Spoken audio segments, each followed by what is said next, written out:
Assalamualaikum warahmatullahi wabarakatuh.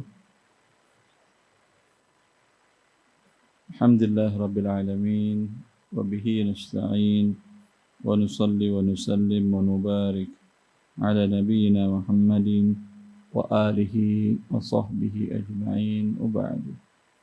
Ikhwani wa akhwati fillah, karena temanya tentang syubhat, maka Anda perlu tanyakan kasus per kasus Anda langsung. Karena namanya syubhat, tanya ke teman A, jawabannya A. Tanya ke teman B, jawabannya B. Tanya ke Ustaz C, jawabannya F. Tanya ke Ustaz E, jawabannya Q. Makin pusing Anda. Lalu Anda katakan syubhat. Maka tanyakan ke ahlinya, bagi dia tidak ada yang syubhat. Seperti yang dikatakan oleh Rasulullah SAW dalam hadis Nu'man bin Bashir radhiyallahu anhuma. Qal sami'tu Rasulullah sallallahu alaihi wasallam yaqul innal halala bayyinun wal harama bayyinun wa bainahuma umurun mushtabihat la ya'lamuhunna katsirun minan nas faman ittaqa asy-syubuhat faqad istabra'a li dinihi wa 'irdihi wa man waqa'a fi asy-syubuhat waqa'a fil haram karra'i yar'a hawla al-hima yushiku an yaqa'a fi wa ala wa inna likulli malikin hima ala wa inna himallahi maharimuhu.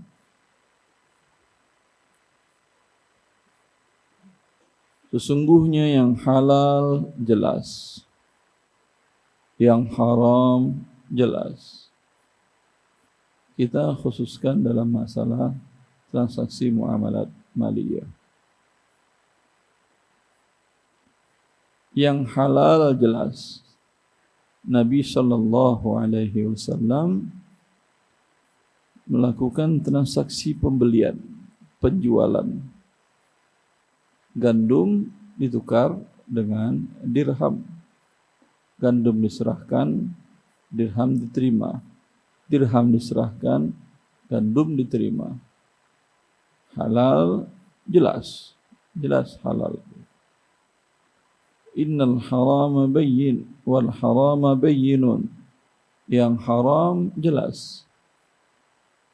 Wa harrama riba. Allah telah mengharamkan riba. Di masa jahiliyah, bila seseorang membutuhkan modal, maka dia meminjam kepada yang punya dana 100 keping uang emas. Dan ada persyaratan dari pemilik emas, harus dibayar per tiap bulannya 2 keping. Yang 100 tetap tidak berkurang. Kemudian ada pertambahan perjanjian selanjutnya, bila sampai waktu pelunasan yang 100 keping belum dibayarkan, maka akan ada pertambahan lagi. Maka akan ada pertambahan lagi. Ini riba yang Al-Quran turun mengharamkannya, yang ini dilakukan oleh orang-orang jahiliyah. Dan bukan jahiliyah saja. Bukan jahiliyah, yang Muslim pun paman Nabi SAW, Abbas bin Abdul Muttalib, juga melakukan hal tersebut. Semua orang melakukan, dia juga melakukan. Tetapi kemudian Allah menurunkan dalam kitabnya haram, sehingga Rasulullah mengatakan, wa inna awalan ridwa adha'uhu ribana ribal Abbas. Riba pertama yang aku batalkan transaksinya adalah riba keluarga kami, yaitu riba Abbas bin Abdul Muttalib.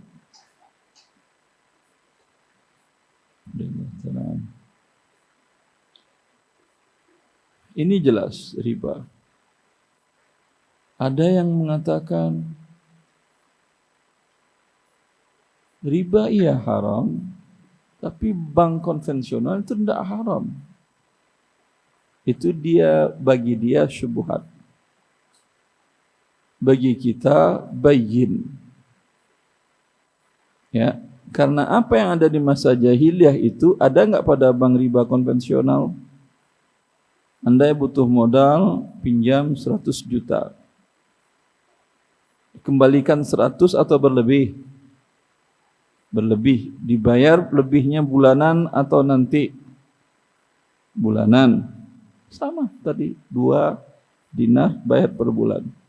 Nanti pada waktunya belum dikembalikan pokoknya tadi, ada penalti, denda, keterlambatan lagi, bertambah lagi. Iya atau tidak? Ada yang baru transaksi bank itu berarti dibandingkan dengan yang dilakukan oleh orang-orang jahiliyah? Tidak ada. Tapi mereka bilang bank kan suatu sistem yang baru. Terserah Anda lah mau baru mau lama. Yang penting seperti yang dilakukan oleh bank Anda itu dilakukan oleh orang jahiliyah ketika Al-Quran turun mengharamkannya.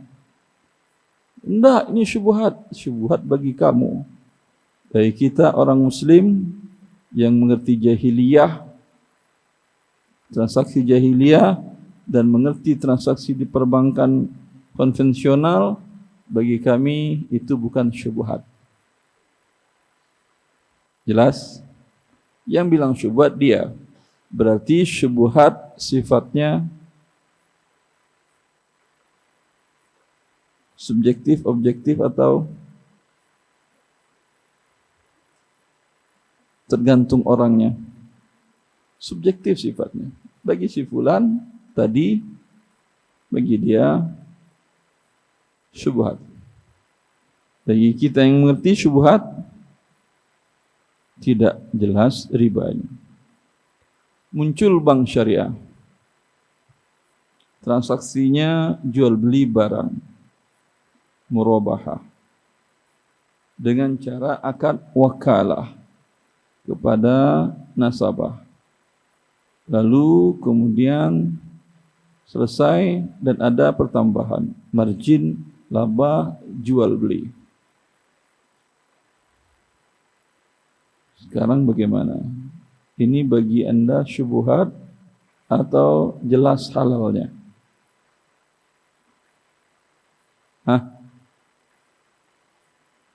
Kemudian terlambat pembayaran, diberikan kompensasi dalam bentuk ditambahkan pembayaran jumlahnya.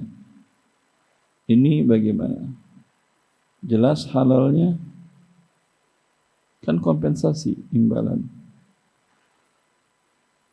Dan pun tidak diakui oleh bank syariah sebagai pendapatan mereka. Itu diberikan untuk kepentingan sosial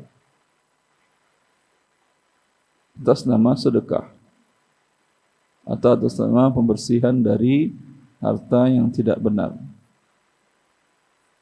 Bagaimana? Jelas halalnya? Jawab. Tidak jelas. Syubhat atau jelas halalnya atau jelas haramnya? Yang mana? Anda pilih mana? Karena dia relatif. Kembali ke orang per orang. Antum? Syubhat. Bagi dia syubhat. Bagi Anda? Syubhat juga. Haram, jelas haramnya. Ini ada konsekuensi nih ya. Akan saya tanya kenapa haram, Anda yakin haramnya. Yang jelas halalnya, ada yang bilang jelas halalnya. Kan semua akadnya jual beli. Allah menghalalkan jual beli. Wa halallahu al-bai'a, dia akadnya jual beli. Murabahah. Ada yang bilang jelas halalnya.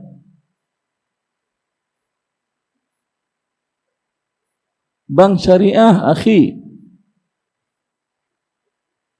dibuat oleh Dewan Syariah Nasional di bawah MUI, Majelis Ulama Indonesia, diawasi oleh Dewan Pengawas Syariah yang merupakan anggota Dewan Syariah Nasional itu sendiri.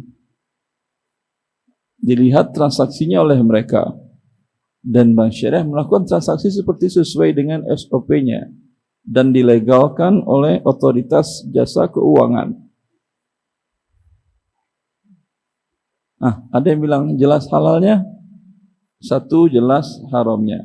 Yang syubhat antum ya. Yang satu jelas haramnya. Yang jelas halalnya tunjuk tangan. Masya Allah. Alhamdulillah. Enak kalau begitu. Berbagi ilmu kita. Jelas halalnya.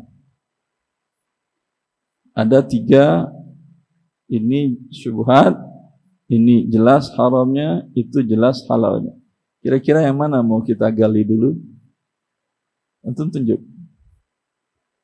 Yang halal, kenapa jelas halalnya, Pak?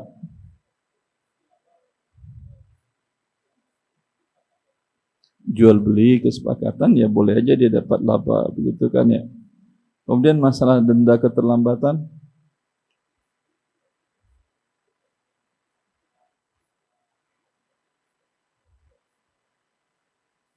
kedua pihak, dan pun bukan untuk si bank, tapi untuk sosial, kan nggak diambilnya. Ya. Jelas halalnya, betul, gampang. Hukum muamalat halal apa haram? Halal, ya udah, berarti halal. Ini kan muamalat ini, ya atau tidak? Bahkan banknya pun namanya muamalat. Al-aslu fil muamalatil ibahah. Hukum asal daripada transaksi muamalat mubah atau al-hil. Al-hil wal hibahah. Halal dan mubah dan boleh. Segala sesuatu tentu kembali kepada asalnya. Asal air halal apa najis? Halal. Ini mungkin ada najisnya atau tidak?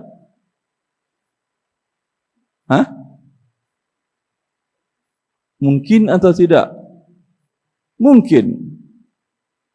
Karena ada temuan di antara bentuk penyaringan air mineral dengan menggunakan penyaring yang terbuat dari karbon tulang babi yang dijadiin karbon. Ada informasi seperti itu. Mau tulang babi karbon, mau tulang anjing karbon, mau apapun terserah. Tapi ini kan air di depan saya. Saya tidak lihat karbon babinya, saya nggak lihat di sini. Berarti hukum asalnya halal. Berarti boleh saya minum. Coba saya minum. Insyaallah halal atau tidak.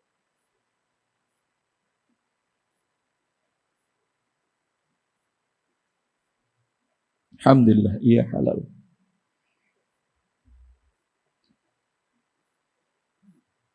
Itu hukum asalnya, betul.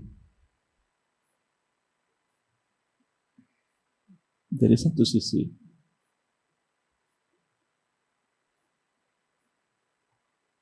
Tapi saya ulangi tadi transaksinya. Bank mewakilkan kepada nasabah untuk pergi membeli. Ya. Berarti uang dari siapa? Dari bank atau dari nasabah? Nasabah? Dari bank.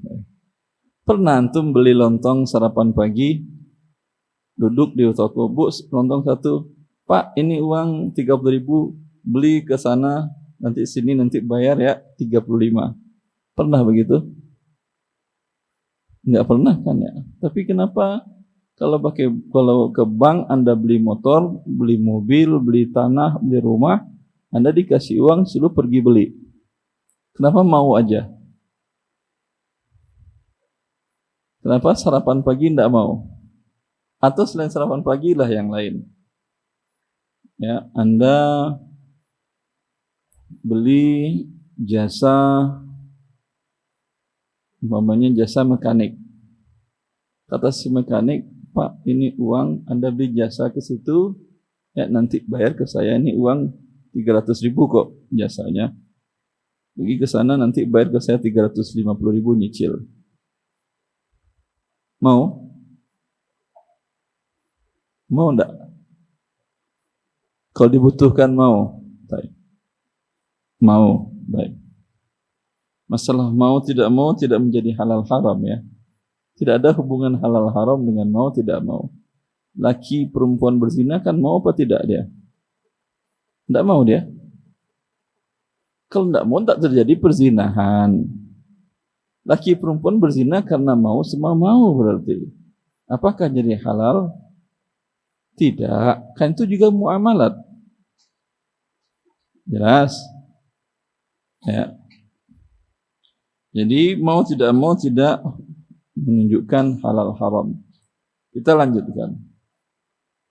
Kalau Anda diberikan uang sekian, suruh beli sendiri, kemudian dicatatkan berlebih, itu namanya Anda ditalangin uang, dipinjamkan uang, kemudian Anda bayar berlebih.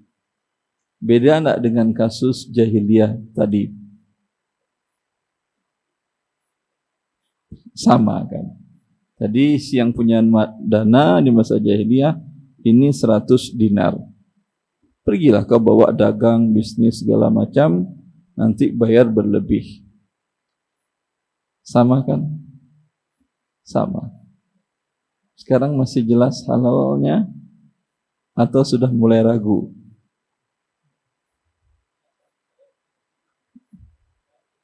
Kasus antum nanti. Ini kita baru teori. Allahumma shalli ala Muhammad.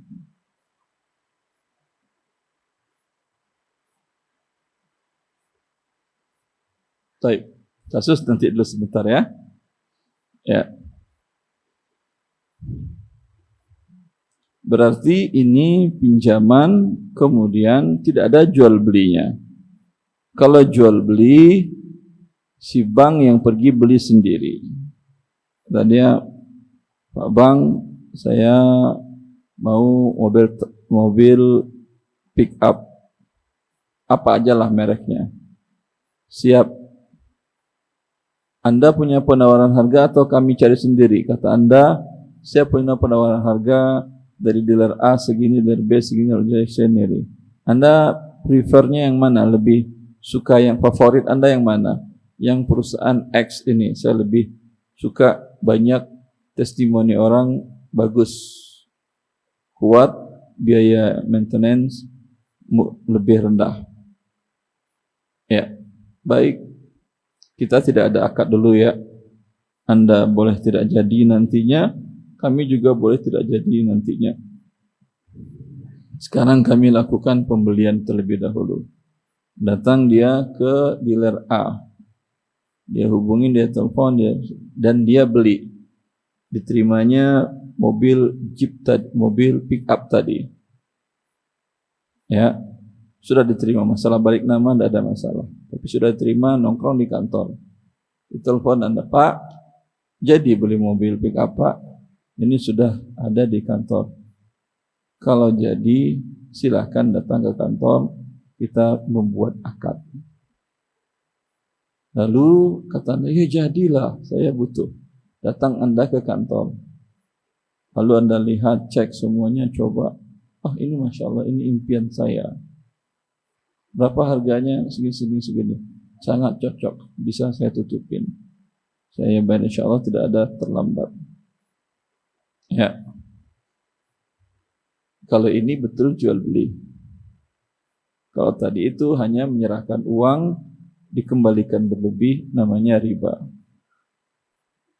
Maka kalau Anda ingin beli, jual beli murabahah, yakini seperti itu akadnya. Tapi kalau Anda hanya disuruh pergi beli, ditransfer uang ke rekening, maka yang terjadi adalah talangan atau pinjaman dibayar berlebih, sama dengan riba jahiliyah. Berarti bank syariah kebanyakan SOP-nya seperti yang saya sampaikan pertama, bukan yang kedua, yaitu dia beli dulu. Kenapa? Karena kalau dia beli dulu, dia menanggung risiko. Bisa jadi Anda tidak jadi. Kalau dimintanya DP dari Anda dahulu, Pak, nanti kami sudah beli, Anda nggak jadi, biar DP dulu ya. Siap, kata Anda. DP itu artinya sudah terjadi transaksi dan ini pembayaran sebahagiannya. Berarti sudah dia jual kepada Anda barang yang belum sama sekali dia beli dan dia terima. Ini menjual barang yang belum dimiliki, mengandung unsur gharar dan Nabi mengharamkannya. La tabi' ma laysa indak. Itu dampak DP di awal. Jelas. Nah, yang haram. Tadi sebentar. Yang denda nanti dulu. Ya denda ya haram. Denda keterlambatan ya. Anda minta ke bank syariah, ini ada denda keterlambatan. Oh, ada, Pak. Bisa saya minta tidak pakai denda keterlambatan karena saya takut kalau denda keterlambatan kan sama aja dengan Abu Jahal ketika Quran turun. Semua ahli tafsir mengatakan riba yang terjadi seperti itu. Terlambat dia membayar, anzirni azirka. Kata yang pinjam, beri saya masa tangguh, dan itu untuk bisnis. Beri saya masa tangguh, saya tambahkan. Kan sama aja kalau gitu. Kata bank syariah tadi, siap. Ini berarti jadi halal dia.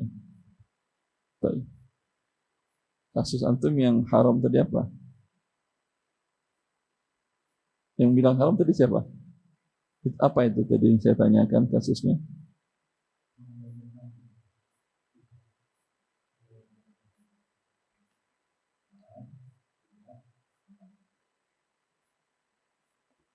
Betul, antum syubhat. Apa yang saya tanyakan? Kok kenapa antum jawab syubhat? Hah?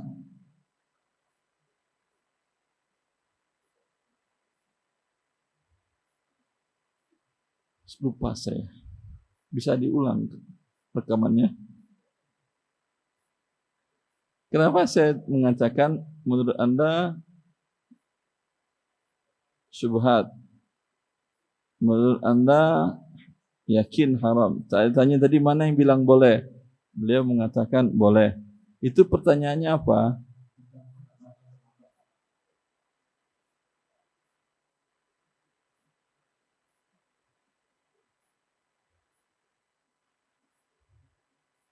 Iya, kalau yang bank konven sudah jelas tidak ada syubhatnya menurut kita, tapi menurut tetangga sebelah ada syubhat.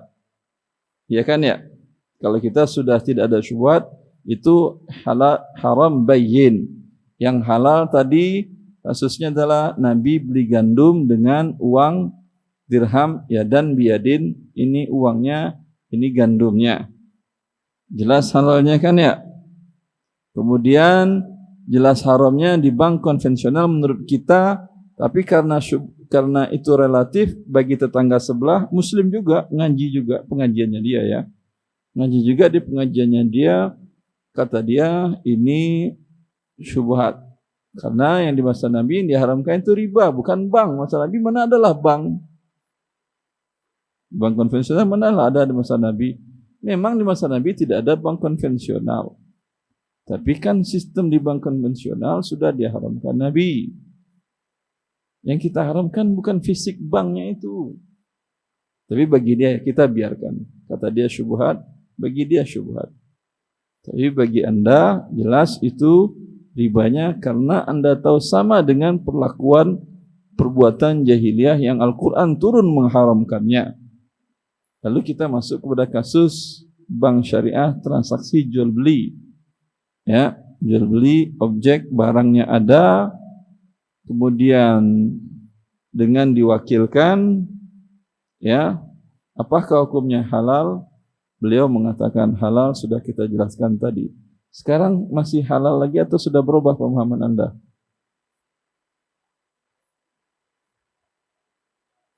Ada jelas.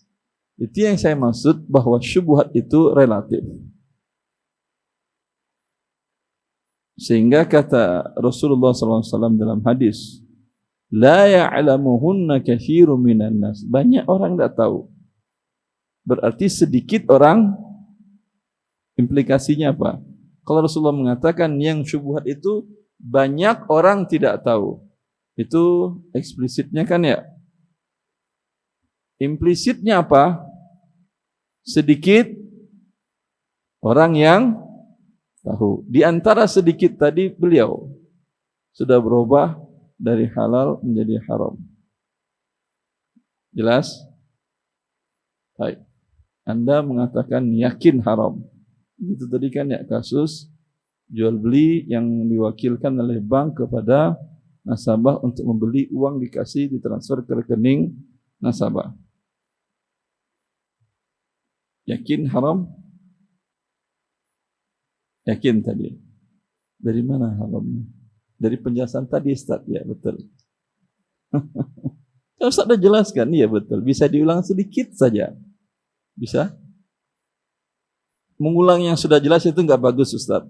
Buang-buang waktu. Ya, terima kasih. Ada masalah. Bagi antum syubhat, kenapa syubhat?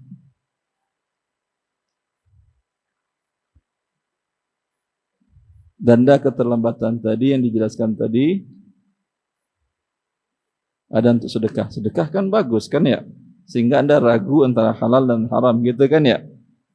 Yang tadi ini jelas haramnya, itu jelas halalnya, walau sudah berubah menjadi sepakat haramnya. Tapi Anda sampai sekarang masih ragu juga. Syubhat. Setelah itu menjadi haram. Nah, itu yang syubhat. Berarti Anda mau di posisi yang banyak tidak tahu atau sedikit yang tahu? Hah?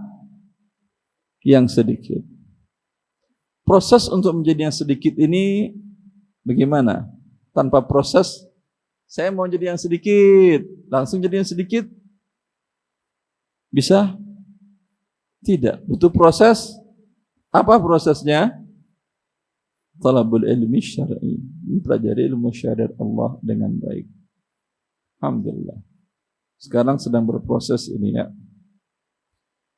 Ini juga terjadi di masa sahabiyah. Di masa sahabat Nabi SAW ketika Rasulullah SAW sudah wafat. Diriwayatkan oleh Imam Nasa'i, oleh Abu Dawud, dan oleh Imam Malik juga dalam muwatta'nya, bahwa terjadi transaksi dan Imam Ahmad dalam musnadnya antara Zainab dengan suaminya Abu Mas'ud. Zaid bin Mas'ud.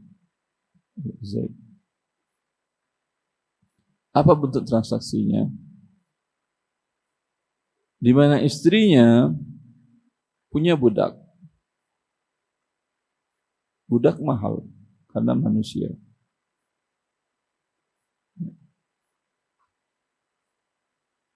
Dia jual budaknya kepada suaminya Zaid dengan harga tidak tunai. Seharga 800 dinar. Jelas? Berapa harganya? Pembayaran tidak tunai. Kemudian dia jual kembali kepada istrinya pembayaran tunai 600 dinar. Berapa dijual? Pembayaran tunai. Terjadi. Ini apa ini? Menunjukkan di masa sahabat Nabi SAW biasa aja beli yang tidak tunai lebih mahal dari yang tunai. Suatu hal yang biasa saja dan tidak disalahkan oleh Nabi SAW. Jelas? Karena itu mereka biasa aja. Merasa tidak masalah. Tetapi Zainab merasa tidak nyaman. Ini sepertinya ada masalah. Maka menurut dia syubhat. Menurut Zaid ini halal bayyin. Di awalnya menurut Zainab ya halal bayin karena dia mau mentransaksi. Mau dia jual tidak tunai, kemudian mau dia beli lagi dengan tunai, ya kan biasa aja. Kalau umpamanya orang datang ke toko Anda, beli smartphone, pembayaran tidak tunai, sekian lama cicilan, dengan harga 13 juta. Lalu setelah dia lihat, dia pikir, dia telepon istrinya segala macam, dia berubah pikiran. Ya, berubah pikiran. Kata dia, bisa saya jual lagi enggak Pak? Ke Anda harga cash 9 juta. Kalau biasanya dia jual 10 cash. Kalau dia beli 10 tentu enggak mau, dia rugi dia kan. Paham? Bisa Mbak saya jual lagi Pak 9 cash. Si orang tadi mau. Biasa aja atau ini bermasalah menurut Anda? Biasa aja. Ya, secara logika kan biasa saja. Ya atau tidak? Dan ini dilakukan dua sahabiah besar. Zaid bin Mas'ud, salah seorang ahli Badar.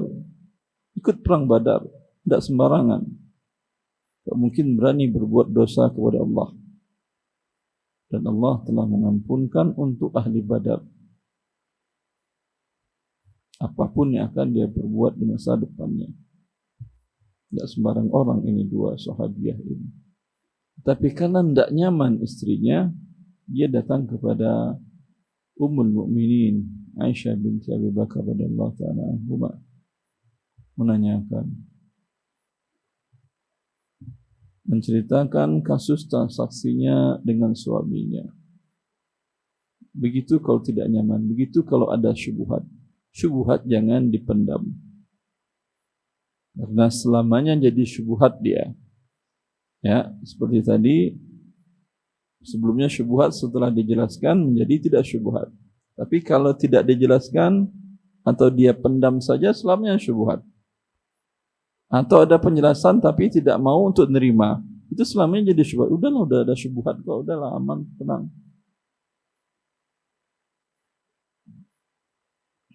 Maka kemudian datang kepada Ummul Mukminin. Bagi Aisyah kasus ini tidak ada syubhatnya. Dia mengatakan, bi'sa ma bi'ti wa bi'sa ma ishtaraiti wa akhbiri Zaidan annahu qad abtala jihadahu ma'a Rasulillahi illam yatub. Penjualanmu sangat buruk. Pembelianmu sangat buruk. Kan dibeli lagi tadi. Pernyataan sangat buruk itu kan enggak main-main. Kalau orang mungkin mengatakan, ya kayaknya ada masalah sih. Nah, haram Ustaz. Ya kalau mengharamkan berat juga. Halal Ustaz. Apalagi kalau menghalalkan. Ya udah ada syubhat-syubhat. Aisyah enggak ada. Bagi dia terang, siang. Ini sekarang siang apa malam? Ada yang bilang senja kali ya. Hah? Tidak ada syubhat kan bagi Anda sekarang siang? Ya. Ada yang yakin sekarang malam? Tidak ada. Alhamdulillah. InsyaAllah kita sama-sama sehat. Maka Aisyah langsung mengatakan, penjualanmu kepada suamimu, pembelianmu sangat buruk. Beritahu suamimu Zaid, kalau dia tidak bertobat kepada Allah atas transaksinya ini, pahala jihadnya bersama Rasulullah sallallahu alaihi wasallam hilang. Berarti ini perbuatan biasa aja atau sangat-sangat luar biasa, extraordinary dosa. Hah? Sangat luar biasa besar dosanya. Aisyah melihat apa di sini? Aisyah melihat yang terjadi sesungguhnya di majlis itu, suaminya Zaid terima uang berapa? 800. 600. Suaminya kemudian nanti bayar tunda berapa? 800. Adapun jual beli dari awal sampai akhir tadi tidak ada, karena barang kembali kepada pemiliknya. Maka Aisyah melihat ini murni riba yang diputar-putar seolah-olah menjadi jual beli. Ini pengelabuan riba, ini extraordinary dosa. Membuat suatu konsep baru, riba yang merupakan dosa besar, seolah-olah menjadi bisnis yang halal. Bagi Aisyah tidak ada syubhatnya. Ini yang dimaksud dengan la ya'lamuhunna katsirun minan nas. Maka agar Anda sampai pada tahap manusia yang sedikit mafhum dari sabda Nabi sallallahu alaihi wasallam tadi atau makna implisit dari sabda Nabi tadi, tentu berilmu. Bagi para ulama tidak ada yang syubhat bagi dia. Ya. Tapi kalau Anda tanyakan kepada ilmunya yang kurang-kurang, seperti itu jawabannya. Ya, boleh-boleh saja, tidak apa-apa. Kayaknya. Ya, ini tidak masalah. Kan mereka saling redha. Dari caranya saja kita tahu bahwa dia syubhat bagi diri dia. Karena sifatnya syubhat kan relatif. Kurang ilmunya syubhat bagi dia. Bagi yang cukup ilmunya, bagi dia tidak ada yang syubhat. Jelas haramnya atau jelas halalnya. Sering orang mengomentari, Ustaz Erwandi itu kalau ceramah belah semangka aja. Haram, halal, haram, halal. Tidak ada haram dikit, halal dikit. Ya begitu memberikan fatwa ya akhi. Kalau Anda tidak tahu, jawab tidak tahu. Sehingga dia mencari ulama yang lain yang bisa dia memberikan jawaban halal, jelas, haram, jelas. Kalau Anda memberikan syubhat, ngapain dia bertanya? Mending Anda jawab, saya tidak tahu. Tidak tahu itu kemungkinan mekanisme kasus yang ditanyakan bagi Anda ada syubhatnya. Bagi Anda ada hal yang minta untuk dikonfirmasi penjelasan.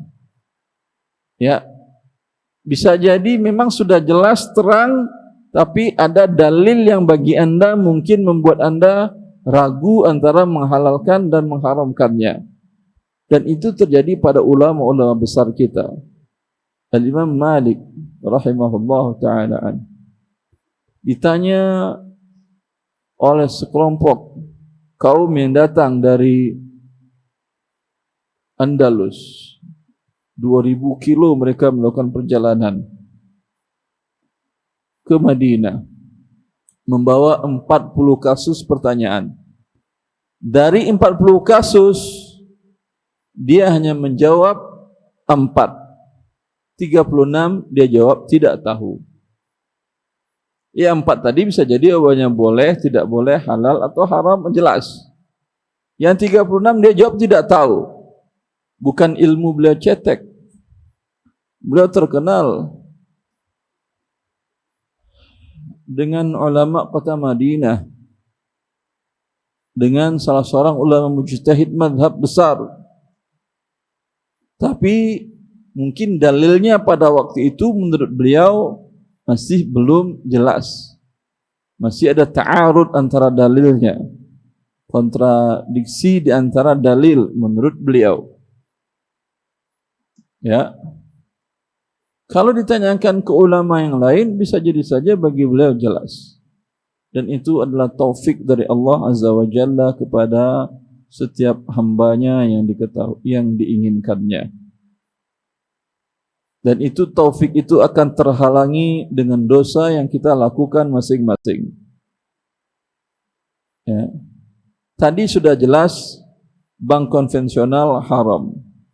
Tapi ngobrol dengan teman, ada ustaz sebelah bilang begini, udah berubah jadi syubhat. Iya sih, dulu saya waktu ngaji di Ustaz Fulan, saya yakin haram. Tapi ngaji Ustaz Fulan lagi, bertambah ilmu saya, ini menurut dia. Bertambah ilmu saya, Syubhat sih kayaknya. Ngaji ke ustadz yang lain lagi, yakin halalnya sekarang bank konvensional. Bahkan ada yang berceramah, bekerja di bank konvensional masuk surga. Bagi dia yakin halalnya, walaupun mungkin dia membohongi dirinya dan membohongi kaum muslimin di hadapannya. Tapi itulah kenyataan. Maka minta taufik kepada Allah Azza wa Jal, agar Allah menjadikan kita, agar Allah menemukan kita dengan orang-orang yang sedikit tadi, yang bisa bagi dia sesuatu yang syubhat menjadi murni halal atau murni haram. Sehingga ketika halal kita lakukan, ketika murni haram kita lihat, bila bisa diperbaiki kita lakukan, bila tidak bisa diperbaiki kita tinggalkan sama sekali.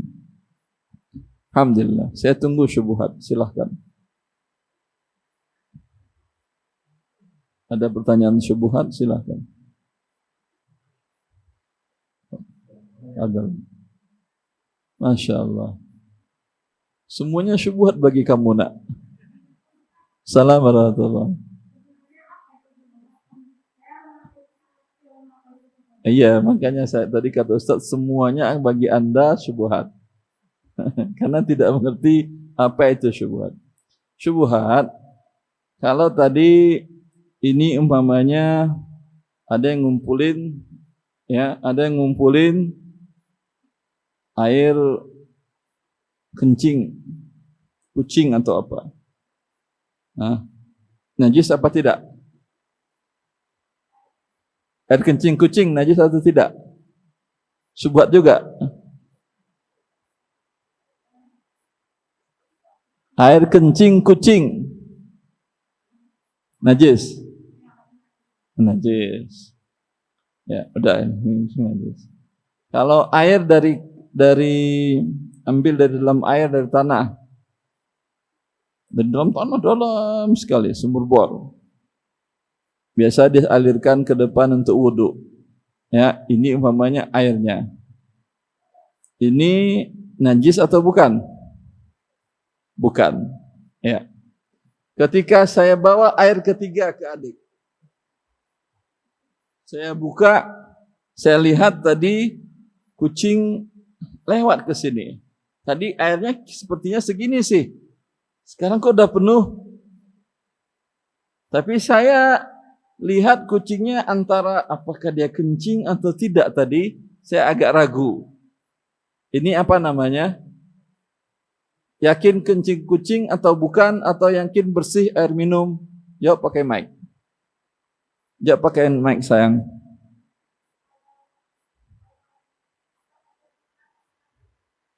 Kurang jelas. Ustaz ulangi.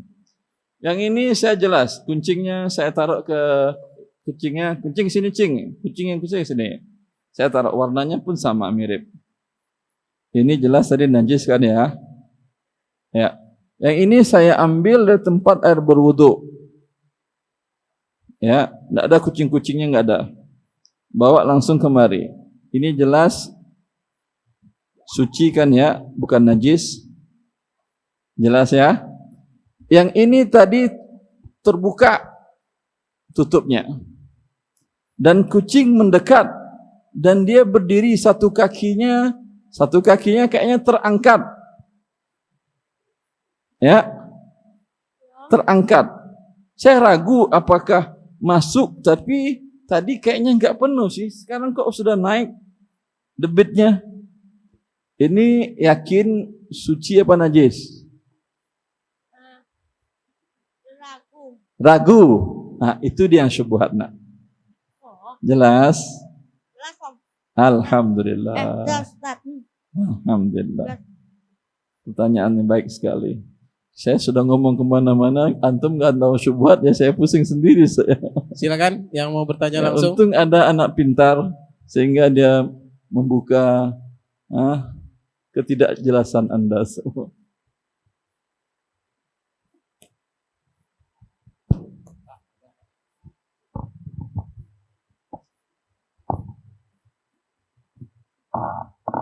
Assalamualaikum warahmatullahi wabarakatuh. Assalamualaikum warahmatullahi wabarakatuh. Ini insya Allah pertanyaan bisa dua Ustaz ya. Yang pertama ini ada satu pekerjaan yang isi kontraknya itu begini, pembayarannya itu 3 bulan, paymentnya pembayaran 3 bulan. Dengan catatan pekerjaan sudah selesai dan semua berita acara dan pembayaran di accounting sudah selesai. Cuman paymentnya itu jatuh 3 bulan. Sementara pekerjaan kita itu sudah selesai. 3 bulan setelah pekerjaan selesai. Setelah pekerjaan selesai dan invoice diterima. 3 bulan dari itu. Ya, 3 bulan dari itu. Terus. Jadi sirenya waktu kita pekerjaan sudah selesai, invoice dia mereka terima, cuman pembayaran nunggu payment waktunya. Tetapi kita butuh uang. Ada satu bank yang bisa membayar kita terlebih dahulu, tapi yang perusahaan tadi dia akan tetap membayar ke bank dengan sesuai waktu dan jumlah yang sama. Tetapi ada satu bank yang membayar ke kita, itu kita dibayar duluan sebelum jatuh tempo pembayaran. Dengan nominal yang sama. Dengan nominal yang diambil keuntungan 2%. 2% per bulan atau bukan 2% satu transaksi. Payment sebesar payment itu. Apa itu termasuk haram atau gimana Ustaz? Ini di bank syariah atau bukan? Ini bank konvensional. Tadi kita bilang kan konvensional, ada yang syubhat sebelah tadi ya, maaf. Ya. Yang kedua itu masalah satu dulu Pak, satu dulu ya. Saya jawab satu dulu ya Pak ya. Nanti gantian. Teman-teman yang lain kalau nggak ada lagi yang lain nanti Bapak yang kedua sampaikan. Khawatir waktu tidak cukup. Ini bentuk akadnya sesungguhnya adalah pihak lembaga tadi memberi talangan kepada beliau sebanyak 98% dari uang yang akan dia terima nantinya. Dan itu akan berbeda. Kalau pembayaran 3 bulan dengan 6 bulan dengan setahun, bukan 2% lagi kalau setahun. Tetap 2% setahun. Iya, dia tetap karena kasusnya tadi 3 bulan. Tetap Ustaz, nilai kontraknya misalnya 300 juta. Jadi kalau paymentnya itu jatuh 3 bulan dia bayar, tetap dari perusahaan itu tetap dia bayar 300 juta. Iya, sebentar. Iya. Kalau paymentnya jatuh setelah 1 tahun, tetap. Bank syariah minta 2% juga? Tetap, segitu juga. 5 tahun juga 2%? Sama juga, nggak ada. Dia satu kali transaksi itu aja. Jadi kalau perusahaan tadi bayar ke kita nunggu 3 bulan, sementara ada bank yang membayar sebelumnya. Ya udah, tidak ada masalah.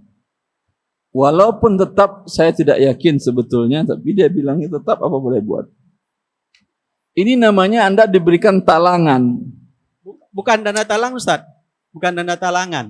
Ayo dah. Bukan namanya dana talangan, akadnya qard. Anda diberikan pinjaman sebanyak 98%.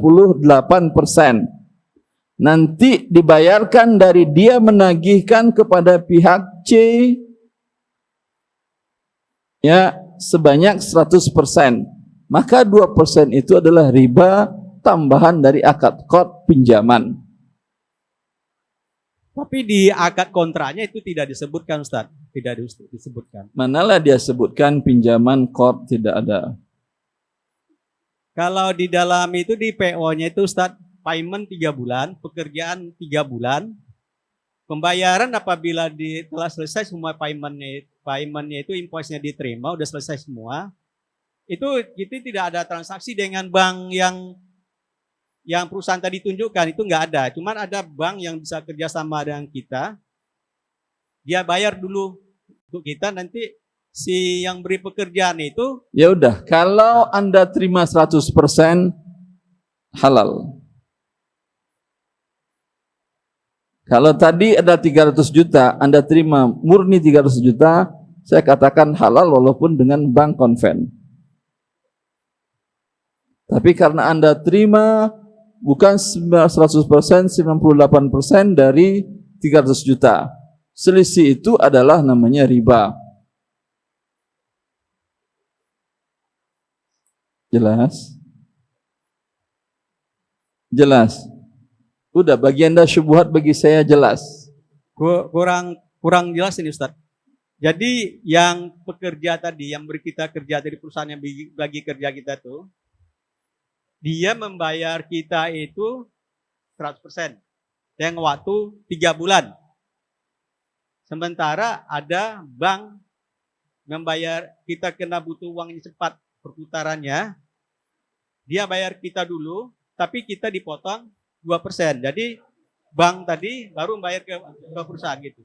Sudah jelas Pak, saya jelas. Kalau Bapak belum jelas, di buku Harta Haram saya tulis tentang BG, bilet giro. Orang giro juga seperti itu Pak. Semuanya transaksi di Tanah Abang di mana-mana, dia yang membebitkan BG, dia bawa BG ke pihak ketiga, dia dapatkan kurang 2%, nanti ditagihkan oleh bank tadi atau pihak ketiga tadi kepada yang berhutang 100%. Murni itu riba. Jelas? Tidak tahu saya.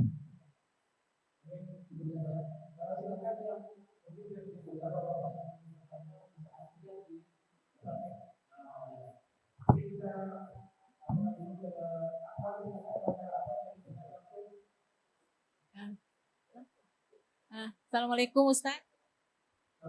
Assalamualaikum warahmatullahi wabarakatuh.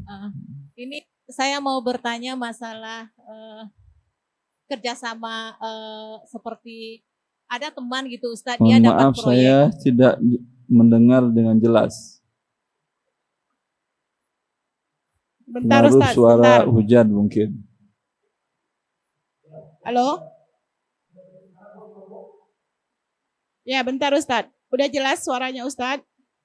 Masih belum.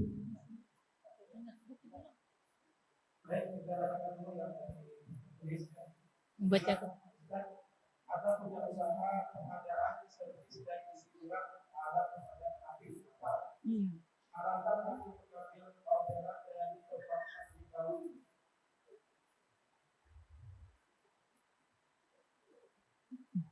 Alat pengisian pemadam kebakaran. Halalkah mengambil order lembaga konvensional? Lembaga konvensional tadi, dalam pandangan syariat, mereka melakukan transaksi haram dari semua transaksinya. Orang yang berbuat haram tentu hartanya tidak halal. Berarti dia akan bayar pembelian dan jasa Anda, barang Anda dan jasa Anda dengan uang haramnya. Maka ini menjadi tidak halal dari sisi ini. Sisi kedua, dengan Anda berikan itu sehingga mereka nyaman bekerja di tempat itu karena sudah ada alat pemadam api. Ya, memberikan kenyamanan kepada orang untuk berbuat dosa bagian daripada menolong mereka untuk berbuat dosa. Karena itu ini tidak dihalalkan, wallahu taala a'lam. Assalamualaikum Ustaz. Assalamualaikum warahmatullahi wabarakatuh. Jelas sekarang Ibu. Terima kasih atas kesempatannya Ustadz. Jadi saya mau menanyakan kerjasama. Jadi teman itu dia dapat pekerjaan proyek, tapi dia tidak punya dana. Terus dia minta kita kerjasama pendanaan ke dia. Tapi saya bilang nanti keuntungannya persentase daripada keuntungan yang dia dapatkan. Ternyata dia janji seperti itu Ustadz. Tapi pada akhir pekerjaan katanya karena terlalu ribet perhitungannya, akhirnya dia perkirakan aja gitu Ustadz. Oh, untuk 20 juta itu perkiraan rata-rata keuntungan biasanya 4 juta seperti itu Ustadz. Sementara saya ingin mintanya rincian keuntungan dia berapa. Tapi dia tidak bisa berikan. Awalnya dia berjanji seperti itu Ustadz, makanya saya setujui gitu. Tapi di akhir pekerjaan karena kesulitan katanya akhirnya dia genapkan seperti itu. Nah itu mohon penjelasannya Ustaz. Syukran. Assalamualaikum. Uang Anda kembali 20 juta. Iya tapi dapat keuntungan Ustaz. Ditambah 50% keuntungan Berarti 2 juta. Dia enggak bilang ke persennya, saya bilang persen nanti saya waktu di awal perjanjian berapa persen dari keuntungan, saya bilang bukan dari modal gitu Ustaz. Jadi Iya, bisa berapa persen untuk Anda dari keuntungan di awal? 15% Ustaz. 15%. 50% itu berapa dapatnya dari rupiahnya nominalnya?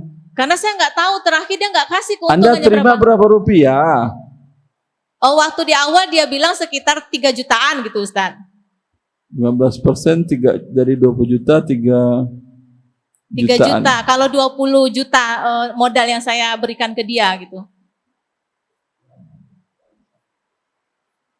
Tapi akhirnya katanya Ustadz kan ada perubahan-perubahan harga bahan, harga semen, harga segala macam. Ya, dia nggak terus- bisa kasihkan secara rinci Ya. gitu Ustadz. Terus pertanyaannya apa? Ya, apakah artinya keuntungannya saya dapatkan itu halal gitu Ustadz? Karena dia nggak kasih rinciannya sebenarnya keuntungan dia itu berapa gitu. Insya Allah halal dalam kasus ini. Syukran Ustadz. Afwan. Ada lagi Ustaz, bentar Ustaz. Gantian Ibu ya. Bismillah. Assalamualaikum warahmatullahi wabarakatuh. Assalamualaikum warahmatullahi wabarakatuh. Mungkin agak ada cerita sebentar Ustaz. Cerita? Cerita sebelum bertanya. Ya, Ana istirahat dulu ya. Ya. Ana membeli mobil Ustaz secara cicilan dengan perorangan. Jadi sebelum membeli mobil saya tanya dulu ke yang memberikan pinjaman. Saya mau beli mobil Pak, harganya sekian, 200 waktu itu 288 juta. Kalau sekarang belum bisa katanya Pak, paling 3 bulan lagi karena saya belum ada uang. Habis itu Bapak itu bilang rencana DP berapa? Kalau uang saya ada 150 juta Pak. Kalau 150 juta ada uang saya tuh katanya. Langsung berubah Ustaz. Jadi setelah itu saya kan pengen beli mobil tipenya apa, mereknya apa, saya langsung ke showroom.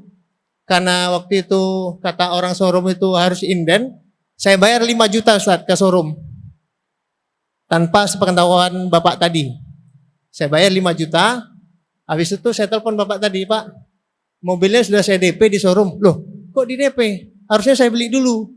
Kata Bapak tadi, ya gimana Pak, saya gak tahu tadi, langsung saya DP aja 5 juta, tanda jadi. Ya udah kata Bapak tadi, gak apa-apa nanti saya ganti uangnya. Setelah itu mobilnya datang, setelah diinden, Bapak itu saya telepon, Pak mobilnya udah datang, tinggal dibayar. Ya udah, mana duit Firman? Nama saya Firman, 150 juta saya kasih ke Bapak tadi, langsung sama-sama ke showroom membayar mobil tadi sama-sama. Setelah saya ngasih duit 150 juta tadi, dipotong 5 juta yang DP, jadi 145. Nah, setelah itu mobil saya milikin, saya pakai. Tidak berapa lama, sebulan setelah itu mobil saya hilang, Ustaz. Mobilnya hilang, saya renung lama sampai saat ini. Mungkin karena DP 5 juta itu yang hilang mobil itu, kayaknya. Saya sudah mengakui dosa saya, tapi si Bapak tadi minta modalnya dibalikin. Ustaz, gimana Ustaz? Itu yang mau saya tanyakan. Syukran Ustaz, Assalamualaikum. Sebentar, ceritanya susah dicerna ini. Sebentar dulu. Anda pinjam uang si Bapak? Bukan, Bapak itu membelikan mobil. Saya cicil sama dia. Tapi yang bayar DP Anda? Ya. Yang transaksi ke dealer Anda? Yang transaksi ke dealer Bapak tadi setelah saya kasih duit 150 juta. Anda DP-nya berapa? 150 juta. Ke dealer? Ke Bapak tadi. Kan tadi ceritanya gitu Ustaz. Sebentar ya, ceritanya tadi saya coba Ya. saya ulangi. Awalnya Anda ngasih uang ke Bapak berapa? 150 juta Untuk beli mobil. untuk beli mobil. Karena gini, kalau Bapak itu mau beli mobil sekarang belum ada duitnya, belum cukup. Paling 3 bulan lagi. Ya udah katanya. enggak ada masalah, yang jelas Nggak ada Anda masalah. beli ke dia. Ya, Beli ke dia. enggak, masalahnya Anda beli ke dia atau menyerahkan uang untuk dipinjam dia atau dipakai dia atau apa? uang DP Ustaz. DP ke si bapak. Saya kasih ke bapak itu 150 juta. Iya, berarti Anda beli ke dia karena uang DP. Betul, tapi Ya udah, sudah. ya. Berarti Anda sudah beli dengan dia sedangkan dia tidak punya mobil. Mobilnya belum ada, Ustaz. Iya, nggak ada mobil, berarti belum punya. Ya, Berarti dia menjual kepada Anda mobil yang belum dia miliki. ya. Bolehkah? Yang 5 juta tadi kan udah saya. Tidak ada 5 jutanya, sekarang dia jual mobil ke Anda, kepada Anda yang belum dimiliki. Ya. Bolehkah? Bolehkah kan mobilnya hilang? Saya udah. Maksudnya? Ini secara syar'i tidak boleh. Tidak boleh. Ini hukumnya haram. Ya. Kecuali akadnya istisna paralel. Maksudnya begini, Ustaz. Mobilnya kan hilang sebulan setelah pembelian. Mobilnya kredit ke bapak tadi. Bentar. Kreditnya itu sekitar 138 juta ke bapak tadi. Harga mobil 288. DP 150. DP 150. Ya, saya punya uang 150 juta yang saya bayarkan ke bapak tadi. DP. Ini dari awal sudah tidak boleh transaksinya. Ya, dari awal kan tidak boleh. Sudah Ya. haram. Terus Sudah haram. Terus pertanyaannya, karena mobil tadi hilang, saya kan mengakui dosa saya, Ustaz. Karena saya melakukan akad yang salah. Si bapak tadi minta uang modalnya dikembalikan. Sampai sekarang. dia minta uang modalnya. Ya, 138 juta tadi. Anda kan beli ke dia, bukan terima uang dari dia. Iya, saya beli mobil. Karena mobilnya tadi hilang, bapak tadi kan Yang minta uang hilang cicilannya. kepada Anda. Yang hilang karena saya, hilang di rumah mobilnya. Hilang di rumah Anda. Iya, maling masuk ke rumah. Iya. Oh.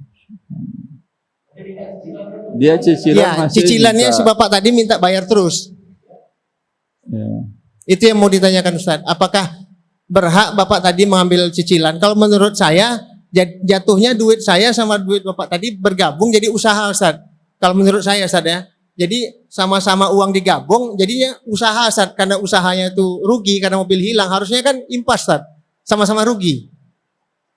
Tapi bapak tadi tetap minta uangnya terus. Baik. Ya udah. Ya Ustaz. Itu kalau menurut Anda, bagi Anda kan adalah sama-sama rugi impas.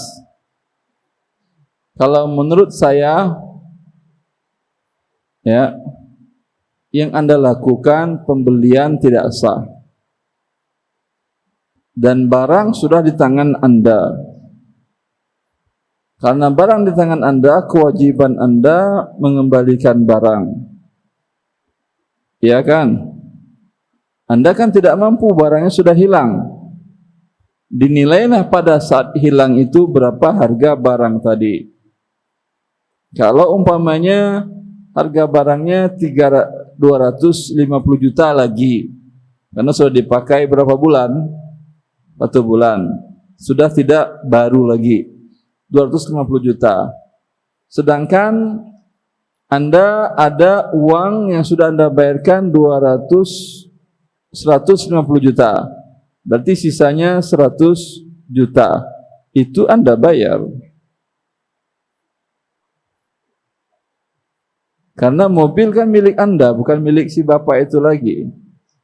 Kecuali mobil masih milik si bapak, dipinjamkan pakai kepada Anda. Ya, Anda tidak menanggung kerugian.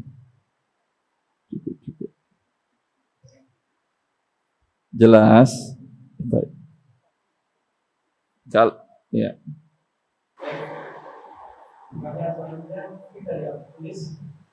Ustaz, bagaimana hukumnya berkenalan di suatu acara yang di sana terjadi campur baur, contohnya CFD, KPD, apa juga lainnya. Yang saya tanyakan bagaimana hukum rezeki dan usaha saya tersebut.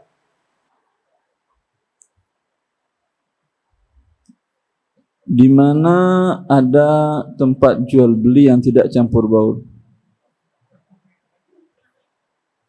agar yakin rezeki Anda tidak ada campur baur.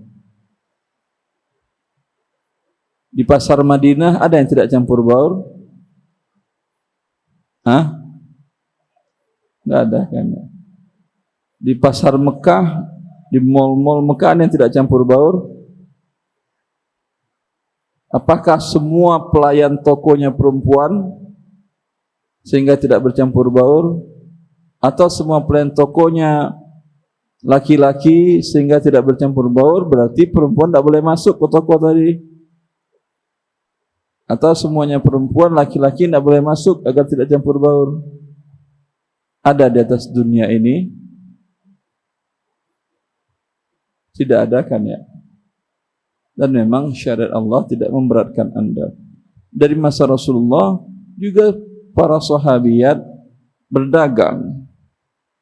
Sebab perang Bani Qainuqa itu karena seorang wanita Ansar dikerjain oleh seorang Yahudi karena wanita Ansar ini dagang di pasar Bani Qainuqa, pasar kampung Yahudi. Ya, menunjukkan berarti para sahabiah sudah berdagang. Para laki-laki, para sahabat laki-laki tentu lebih berdagang lagi. Dan yang belanja di pasar masa Nabi pun laki perempuan. Jelas. Kenapa ketika dagang Anda pertanyakan, ketika di pesawat Anda pernah menanyakan? Ada pesawat semuanya perempuan? Semuanya laki-laki? Tidak ada. Bus ada semuanya perempuan atau semuanya laki-laki? Ada Ustaz di Arab, tapi sopirnya laki-laki, berarti campur juga laki perempuan. Ya. Maka tidak ada masalah Anda berdagang, Anda perempuan atau laki-laki berdagang di sana, bila dagangan Anda halal, tidak ada masalah insyaAllah. Kemudian, apakah haram bagi seseorang yang bekerja di suatu perusahaan yang mana pada saat masuk ke suatu perusahaan tersebut ia merokok untuk di sana? Dia memberikan riswah atau rasuah atau sogok untuk bisa masuk bekerja di sebuah perusahaan. Bekerja di sebuah perusahaan berarti ingin mendapatkan gaji uang kan ya? Sebelum dapat uang bayar uang dulu. Sebelum dapat uang bayar uang dulu. Mending uang Anda makan gak jadi aja kerja. Sama juga kan nanti mau dapat uang juga. Tapi ya bagaimana hukumnya? Perbuatan riswah perbuatan dosa. Perbuatan dosa. Dan termasuk menurut sebagian para ulama seperti Ibn Hajar al-Haytami dalam kitabnya Az-Zawajir an Iqtirafil Kabair, ini bagian dari dosa besar. Karena dalam riwayat Imam Ahmad Rasulullah mengucapkan laknat. Allah mengutuk ar-rashi wal murtashi wal ra'isha bainahuma. Allah melaknat pemberi riswah, penerima riswah dan perantara atau broker riswah atau biro riswah. Ini semuanya dilaknat. Berarti ini sebuah dosa besar. Namun dalam kasus per kasus berbeda tentu hukumnya. Bila Anda bekerja mengajukan lamaran ke suatu perusahaan atau instansi pemerintahan, Anda dinyatakan tidak lulus. Ya. Kemudian dengan syarat kalau bayar riswah bisa jadi lulus dan diterima bekerja, dapat gaji bulanan dan seterusnya. Ini hukumnya Anda dapat dosa atas perbuatan riswah dan berdampak kepada gaji Anda tidak halal. Karena sebetulnya Anda tidak cakap untuk melakukan pekerjaan tersebut dari hasil tes. Akan tetapi dengan riswah Anda mendapatkan profesi pekerjaan tersebut, tentu ini merugikan pihak perusahaan yang menggaji atau instansi yang menggaji. Kalau yang kedua, hasil tes Anda bagus, lulus 10 terbaik. Semua persyaratan benar dan nyatakan lulus, tapi kemudian ini lulus, pengumuman ini masih sifatnya tentatif. Bisa saja berubah. Dengan syarat dan ketentuan berlaku.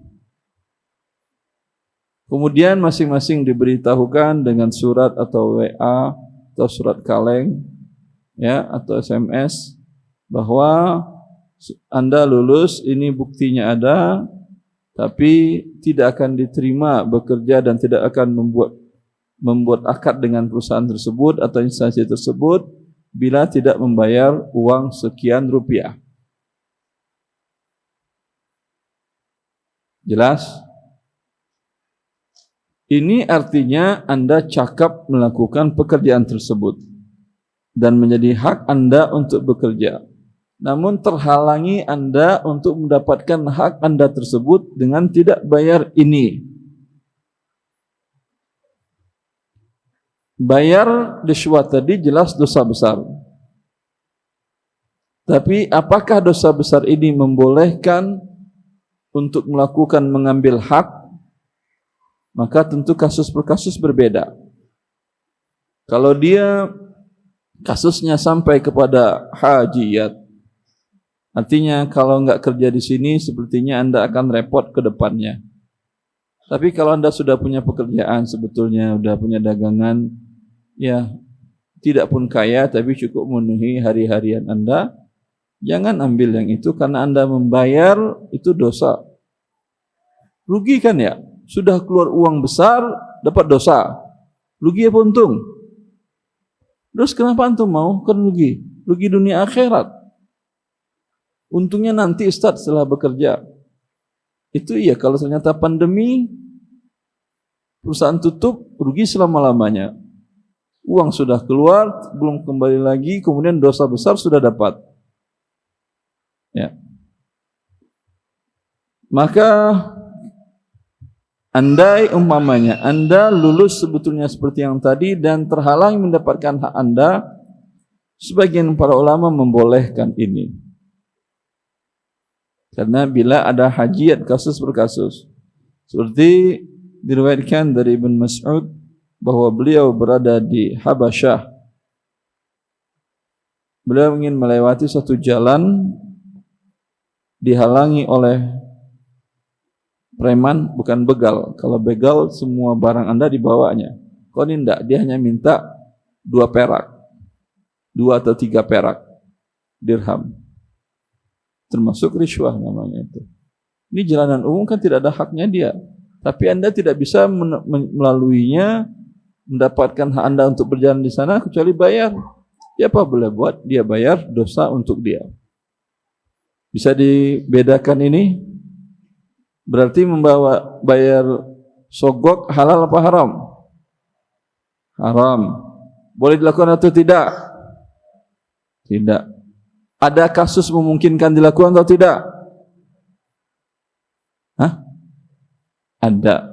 Seperti apa? Nanti tanyakan kasus Anda seperti apa. Beda hukum secara umum dengan kasus. Nanti saya lihatlah kasus Anda seperti apa. Kalau dililit hutang segala macam, anak sudah kelaparan, uang sekolah nunggak 5 bulan, mungkin saya bisa dalam kasus ini memfatwakan boleh. Agar fatwa saya nanti boleh, saya doakan agar Anda dapat kasus itu. Mau? Ada yang mau? Dililit hutang sekolah anak 5 bulan enggak bayar, dikejar orang sana sini. Nah, enggak mau berarti alhamdulillah haram kan ya kalau enggak mau. Silakan dari ibu-ibu. Apa? Ya bentar. Assalamualaikum Ustadz. Assalamualaikum warahmatullahi. Saya mau bertanya, saya memakai suatu produk suplemen dengan cara masuk menjadi anggota dengan membayar produk. Kemudian poin pertama, setiap saya membeli produk tersebut, kalau melebihi poin dari kelebihan poin tersebut, kita mendapat potongan harga. Kedua, setiap bulannya kalau saya membeli produk dengan mencukupi poin tersebut atau lebih, saya akan mendapat free produk. Ketiga, setiap saya membeli produk dengan poin yang lebih, maka poin tersebut bisa dikumpulkan dan bisa ditukarkan sewaktu-waktu dengan produk sesuai dengan poin. Untuk semua itu, saya tidak mengikuti bisnis MLM-nya.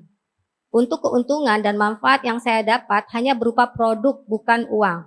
Pertanyaan saya, bolehkah saya mengkonsumsinya dan memanfaatkannya nomor 1, 2, dan 3? Jazakallahu khairan wa barakallahu fiik Ustaz. Allah barik fiik. Ini produk tidak ada dijual di pasaran.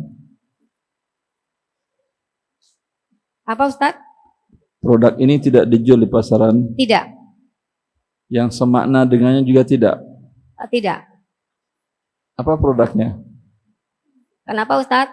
Produknya apa? Skincare atau apa? Untuk kesehatan. Hah?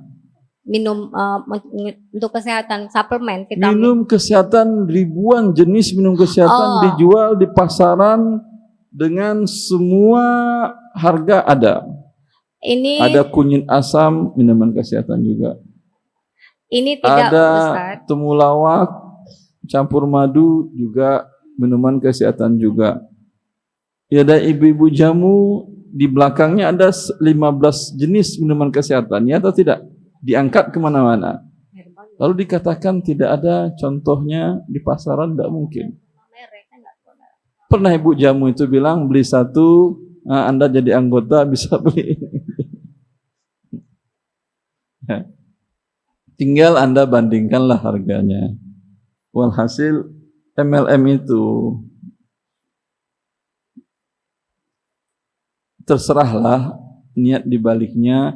Dia asalnya adalah pengembangan dari bisnis Ponzi atau jual beli uang. Ya, yang akan dapat terus adalah peserta yang pertama. Adapun peserta kaki paling bawah akan rugi terus, berbentuk piramid. Nah, karena itu diharamkan mengandung unsur riba dan gharar. Nenek-nenek kita nggak pernah kan pakai produk MLM kan ya? Pakainya produk mbok jamu. Kita uji sehat mana nenek-nenek kita dengan para pengkonsumsi minuman kesehatan MLM. Juga kita lihat panco dia. Hah? Ala kulihat seperti itu, Ibu. Dia mengandung unsur gharar dan riba dengan sistemnya itu.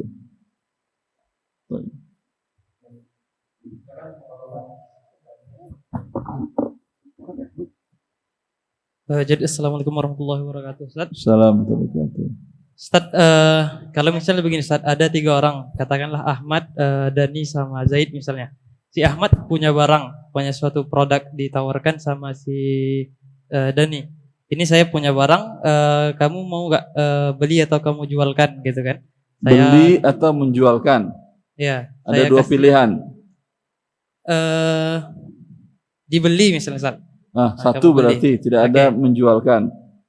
Dijual. Dani mau beli produk saya atau tidak? Dia beli untuk menjual gitu. Tapi tetap pilihannya cuma satu, beli. Iya. Kamu mau beli produk saya atau tidak? Iya gitu Ustaz. Kalau tadi kan ada bisa kamu beli, bisa kamu hanya sebagai orang yang menjualkan. Oke, sebagai pembeli aja Ustaz. Pembeli saja. Terus misalnya dibilang ini saya kasih ke kamu harganya sekitar 150 per produknya. Sekitar. Iya. 150 gitu, 150. Oke. Kemudian sebentar, biar tidak terlalu panjang-panjang, umur yang jelas. Karena kalau sekitar 151, 149 itu namanya sekitar 150. Oke, selanjutnya si Dani tadi misalnya menawarkan kepada Zaid orang ketiganya. Dia beli dulu, dia terima dulu produk. Enggak. Belum. Terus ditawarkan ke Zaid. Iya. Apa kata dia ke Zaid? Kalau kamu mau beli sama saya kasih harganya 170. Yang tadi kalau kan kamu beli atau saya jual? Saya jual ke kamu. Gitu. Saya jual ke kamu, wahai Zaid. Gimana Ustaz? Saya jual, kan yang ketiga si Zaid kan ya? Ya, si Zaid. Ya, saya jual ke kamu Zaid, kata siapa namanya Dani tadi? Iya, Kata Dani, saya jual kamu Zaid dengan harga 70. 170, padahal dia beli 150. Iya. Pertanyaannya, Pertanyaannya kalau tadi si Dani dia kalau si Zaid mau beli sama dia, baru dia pesan sama si Ahmad. Nah, ketika sudah ada yang pesan, baru ketika si Zaid tadi mau pesan, baru dipesankan, kemudian barang diserahkan sama ke Dani, baru si Zaid mentransferkan uangnya ke si Dani tadi 170. Kemudian si Dani membayar ke si Ahmad 150. Bisa seperti itu, boleh? pertanyaannya bolehkah atau tidak? Iya. Jawabannya haram. Haram. Karena si Dani menjual barang yang belum dia beli. Walaupun dia sudah kontrak beli, tapi masih haram juga. Kata dia, saya beli darimu 100 produk ya. Tapi nanti dulu pembayarannya kalau sudah laku, saya bayar ke kamu, laku bayar ke kamu. Ya. Barang masih di si Ahmad. Belum dibawa si Dani ke rumahnya. Lalu Dani jual ke Zaid, ke Umar, ke Badu, ke Amir, ke Salam dan semuanya. Itu semuanya jual beli yang haram. Karena si Dani menjual barang yang belum dia terima, padahal Nabi SAW bersabda, la tabi' hatta taqbidahu. Hakim bin Hizam menanyakan, ya Rasulullah, datang orang ke saya membeli suatu barang. Bolehkah saya jual lalu saya beli ke yang punya barang? Sama kan ini kasusnya? Sama atau tidak? Sama. Si Umar, si Ali, si Amir, si Zaid datang kepada Dani, saya beli ini. Dani belum memiliki barang, belum terima barang. Lalu dia bilang, ya saya jual. Ini uang kalian. Lalu pergi dia beli. Maka Hakim Hizam menanyakan kasus seperti itu. Ini bukan kasus biasa. Kasus klasik banget. 14 abad yang lalu sudah ada. Maka jawaban Nabi, la tabi' hatta taqbidahu. Jangan kau jual wahai hakim sebelum barang engkau beli dengan akad dan sebelum barang engkau terima. Hikmahnya larangan ini karena mengandung unsur riba dan gharar. Cukup sekiranya ya. Lalu bagaimana cara jadi halal? Anda bukan menjual, si Dani bukan jual kepada konsumennya tadi. Dia mengatakan, saya menawarkan aja, kalau kalian ada keinginan, saya belum jual, tapi saya beli dulu. Ya, ada 1, 2, 3 yang udah pengen, belum ada akad. Lalu dia beli, dia terima, dia konfirmasi. Yang ingin jadi beli, silahkan kita berakad, silahkan transfer uangnya, saya kirim barangnya. Ini jadi halal. Ya, baik.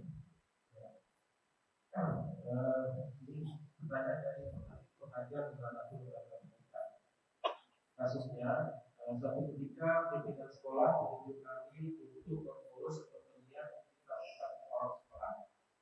Dan setelah kita tidak orang sekolah, ada pada kita yang jual. Ada yang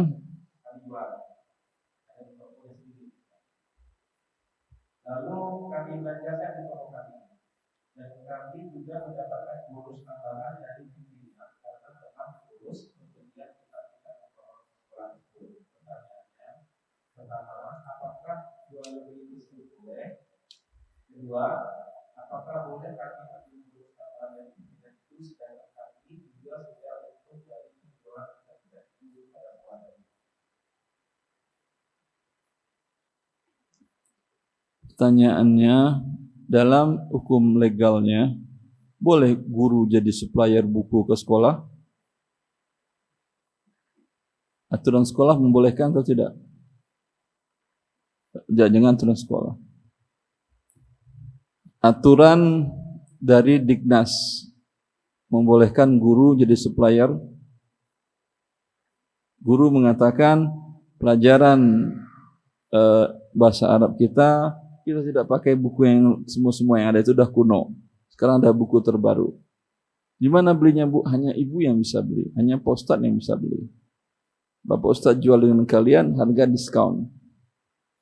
Diskon berapa? Bapak dapat diskon dari si supplier Jakarta 10%, saya kasih kalian diskon 2%. Lebih murah. Ya. Dibolehkan enggak dalam aturan sebuah tata lembaga? Kalau di perusahaan biasa, dibolehkan enggak karyawan sebagai supplier di perusahaannya? Boleh? Tidak. Kalau di instansi pemerintahan, dibolehkan? Itu tidak tahu apa tidak boleh? Yang tidak tahu iya, tapi yang tidak boleh ada juga yang jawab. Tidak boleh. Ya. Maka itu tidak boleh. Maka harusnya guru atau sekolah hanya menyatakan kita pakai buku A. Umpamanya silabusnya A, B, C, D. Bahkan sekarang kalau untuk sekolah kan ada kan yang buku PDF kan ya? Ya. Dinas Pendidikan memberikan PDF-nya kan ya online. Bisa diunduh? Bisa kan? Ya udah. Dinas Agama tidak. Bisa apa tidak? Ini kan karena madrasah kan? Tidak. Atau masing-masing sekolah agama atau IT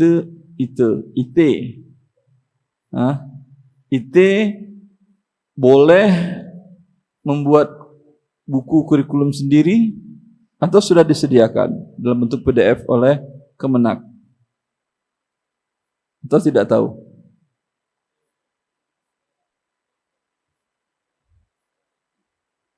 Bukan PDF yang saya tanyakan. Ada kan ya? Ya udah. Janganlah orang tua itu dan murid diberatkan. Pemerintah sudah memberikan kemudahan, ada PDF-nya. Udah, ajarkan yang ada di PDF-nya. Kalau tidak, jangan Anda suruh anak-anak beli buku sehingga memberatkan dia. Nanti tahun depan buku itu tidak bisa dipakai lagi. Berubah, umpamanya halaman 1 dipindahkan ke halaman 3. Itu dan tidak mau anak pakai. Tidak sama dengan buku guru dengan teman-teman, halamannya beda. Buka halaman 31. Halaman saya 29, kata si anak. Malu-maluin. 29 Bu, 31, 29 Bu. Ternyata, oh kamu cetakan lama ini. Kan malu si anak. Ya. Sudahlah biaya sekolah mahal, jangan ditambah dipersulit. Sebagian negara orang untuk buku pokok itu disediakan oleh Kementerian Pendidikan gratis cuma-cuma. Dan negara kita pernah juga kan ya, dulu pernah, saya SD dulu pakai buku Dikbud ya, dipinjamkan lewat perpustakaan. Itu kan bagus. Jelas. Wallahu a'lam. Ustaz, apakah boleh berjualan minyak isi pertalite dengan kemasan botol atau besar, karena kita membeli dengan mobil isi dalam botol tersebut dengan cangkir minyak tanah? Apakah boleh berjualan minyak isi pertalite dengan kemasan botol atau besar, karena kita membeli dengan mobil dan isi dalam mobil lalu disalin ke atau besar menggunakan tangki. Ini kuno teknologinya. Pakai selang ya. Pakai cangkir.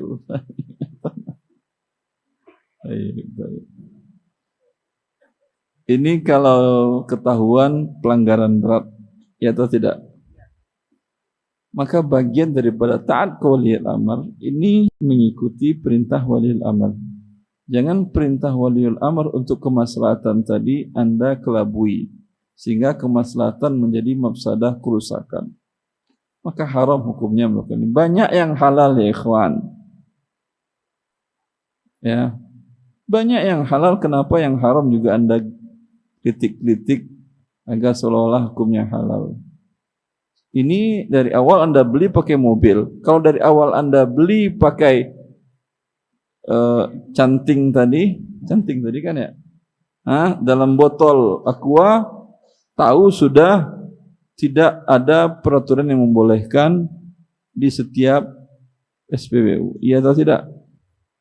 Tapi kemudian Anda kelabui, Anda beli dengan mobil Anda. Boleh. Ya, dia pikir untuk itu. Ini kan namanya adalah hilah, mengelabui. Dan Muslim, kalau dikatakan oleh Ayyub As-Sikhtiyani, seperti yang kasus tadi pengelabuan riba, itu lebih berat daripada murni berbuat riba. Karena murni berbuat riba, biasanya orang cepat kembali untuk bertaubat. Tapi syubhat riba itu dia anggap halal. Apalagi ada stempel halal dari lembaga tertentu. Ya. Wallahu a'lam.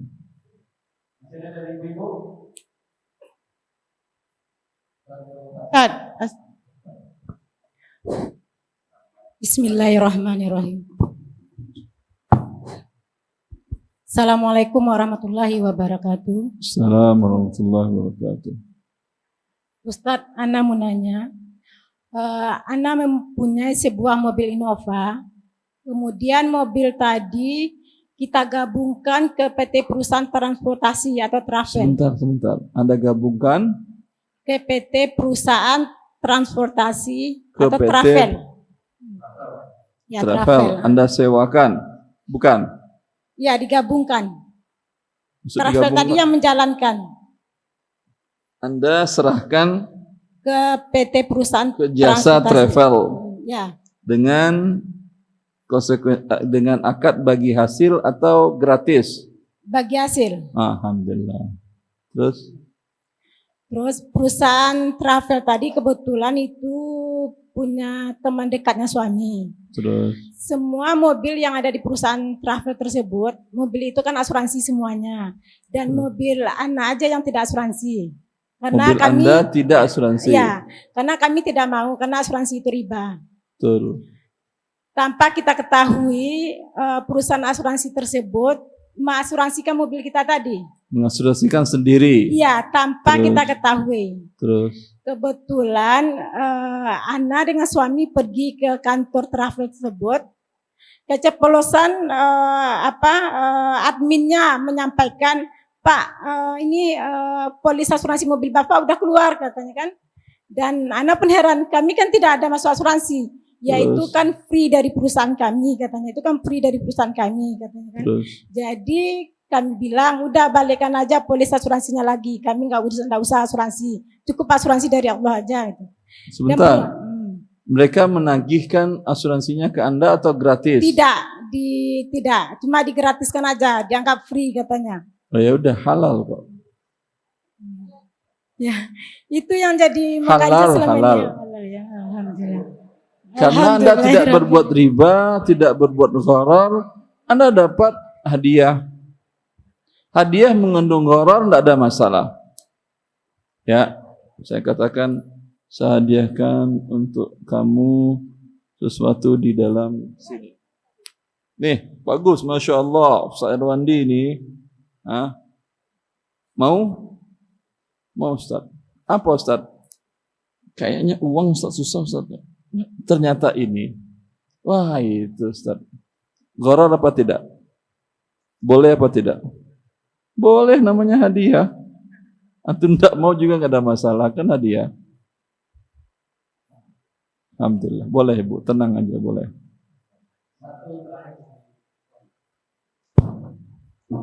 Assalamualaikum warahmatullahi wabarakatuh.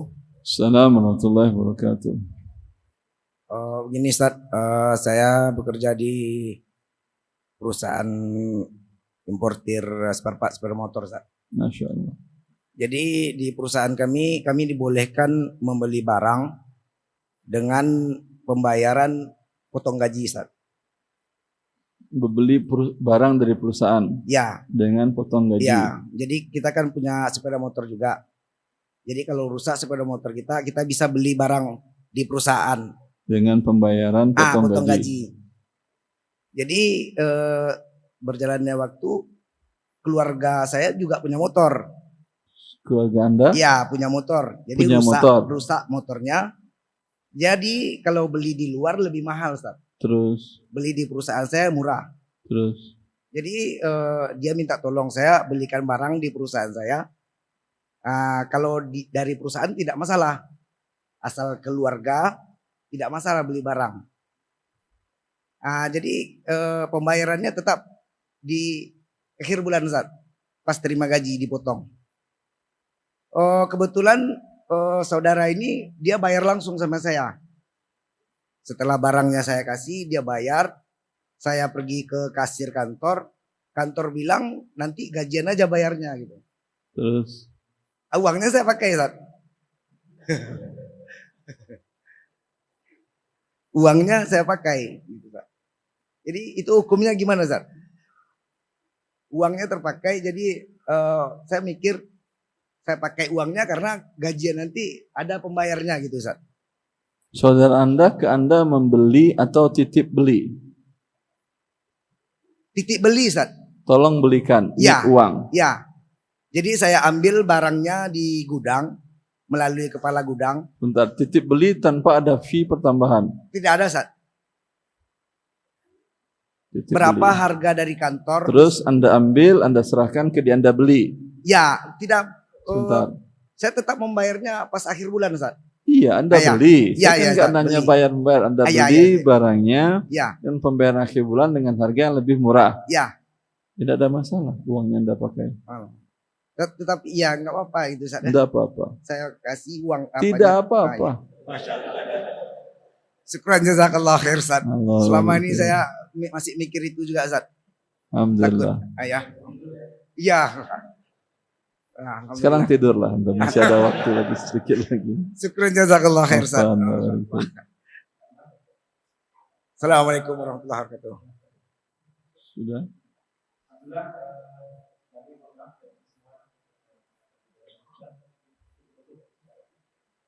Ya. Kasus yang tadi antum tanyakan semua bagi Anda semuanya syubhat. Kalau syubhat, kalau tidak syubhat kan nggak mungkin Anda bertanyakan ya. Tapi ternyata setelah dijelaskan menjadi tidak syubhat lagi. Maka agar diri Anda tidak terjebak dalam syubhat, belajar ilmu syar'i dengan baik. Ya. Namun belajar ilmu syar'i itu baru kaedahnya, teori. Ketika ada kasus, menyamakan teori dengan kasus, terkadang butuh ilmu yang lain. Dan yang paling dibutuhkan adalah taufik dari Allah. Sehingga para ulama mengatakan, bila Allah tidak memberikan taufik kepada seorang laki-laki, fakana awwalu ma yajnihi ijtihaduhu, maka kedurhakaan yang dilakukan oleh ijtihad dia, kesungguhan dia untuk menetapkan ini halal atau haram. Sama dengan Anda belajar ilmu matematika, fisika dan lain-lainnya. Menetapkannya dalam kasus ini dengan menggunakan teori tadi, karena mungkin teori ini yang cocok, mungkin teori yang ini yang cocok, mungkin perkalian ini yang cocok untuk ini. Itu kan berarti Anda punya ijtihad sendiri. Atau Anda tahu bahwa menghadap kiblat hukumnya syarat sah untuk sholat. Anda berada di tempat yang Anda ragu arah kiblat yang mana. Anda berusaha maksimal. Ya, apakah Anda mungkin cari di internet kiblat finder, ada aplikasi. Kemudian Anda pas, kayaknya iya matahari situ ada kemiringan sekian derajat, kayaknya udah pas. Itu ijtihad Anda, berarti sholat menghadap arah ke sana umpamanya. Itu ijtihad Anda. untuk mencocokkan antara teori. Belajar ilmu syar'i itu syarat pertama. Kalau Anda tidak tahu bahwa menghadap kiblat merupakan syarat, itu ilmu syar'i. Kaidahnya, teorinya, tentu akan tidak mungkin Anda bisa sholat yang sah. Tapi setelah ilmu syar'i tadi Anda ketahui, untuk kasus ini yang sesuai dengan ini tentu butuh dinamakan dengan, dalam istilah para ulama, ini adalah ijtihad yang tidak pernah berhenti dan ada pada setiap manusia. Tidak perlu harus untuk ijtihad yang seperti ini, seperti yang dikatakan oleh para ulama, bazlu wus'i fi nailil ahkami syar'i, yaitu menghabiskan seluruh kemampuan seorang mujtahid. Saya enggak mujtahid, Ustaz. Anda memang tak mujtahid, tapi untuk menentukan arah kiblat di saat itu Anda menjadi mujtahid. Tidak perlu harus menguasai semua sunnah, semua Quran, semuanya agar bisa untuk melakukan kasus tadi. Ini ijtihad ini dinamakan oleh Imam Syatibi dengan tahqiqul manat. Dan ini yang butuh pertolongan dari Allah Azza wa Jalla. Bisa jadi Anda terjebak tadi dengan teori ini sepertinya pas. Ternyata kemudian tanya ke orang tetangga sebelah yang sudah lama di situ, enggak Pak, kiblat ke sana itu lihat masjid. Oh iya. Kenapa Anda salah sudah menggunakan ijtihad Anda tadi? Karena Allah tidak memberikan taufik kepada Anda. Maka setelah Anda belajar ilmu syar'i, kemudian berusaha maksimal melakukan proses ijtihad atau ijtihad tahqiqul manat agar sampai kepada titik kebenaran, butuh hidayah taufik dari Allah, dan selalulah kita meminta hidayah tersebut. Ihdinas siratal mustaqim. Ya Allah, tunjukilah kami jalanmu yang lurus. Ini merupakan hidayah taufik dari Allah Azza wa Jalla. Semoga dengan itu kita benar-benar beribadah kepada Allah dengan ibadah yang sempurna. Wallahu waliyut taufiq. Sallallahu ala nabiyyina Muhammad wa alihi wa sahbihi wa sallam. Assalamualaikum warahmatullahi wabarakatuh.